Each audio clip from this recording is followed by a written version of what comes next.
আগে আপনারা শুনছিলেন শওকত মোল্লা, তিনি অভিযোগ করছিলেন যে এনআইএ কে নামিয়ে দেওয়া হয়েছে ভোটের ময়দানে। এনআইএ পৌঁছলো কেতুগ্রামে, কেননা বুথের কাছে বোমা পাওয়া গেছে। পূর্ব বর্ধমানের কেতুগ্রামে একেবারে বুথের সামনে থেকেই বোমা উদ্ধার হয়েছে। এনআইএ পৌঁছে গেছে ঘটনাস্থলে। বিস্তারিত জানবো, কথা বলবো। আমাদের সঙ্গে রয়েছেন আমাদের প্রতিনিধি ভাস্কর মুখোপাধ্যায়। ভাস্কর,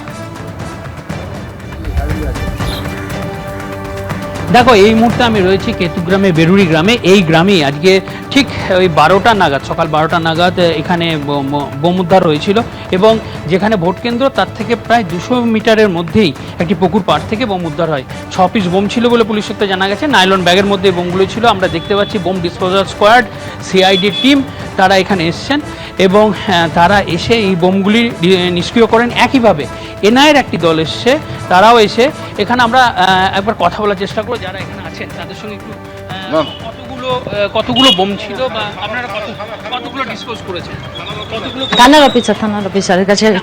না না, আমরা করেছি, থানার অফিসার বলবে, উনি চার্জে আছেন।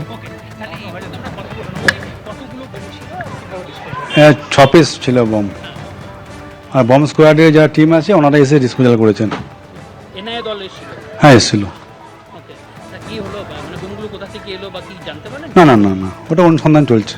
কতটা মানে বুথ কেন্দ্র থেকে কতটা দূরের মধ্যে ছিল? 250-300 অ্যাপ্রক্স মিটার। হ্যাঁ, ওর মধ্যে ছিল। হ্যাঁ কত বোমগুলো করা হয়েছে? হ্যাঁ, বম স্কোয়াডের। কাউকে অ্যারেস্ট এখন পর্যন্ত করা? না না না না এখন পর্যন্ত অ্যারেস্ট না, তদন্ত কি চলছে? বন্ধ চলছে।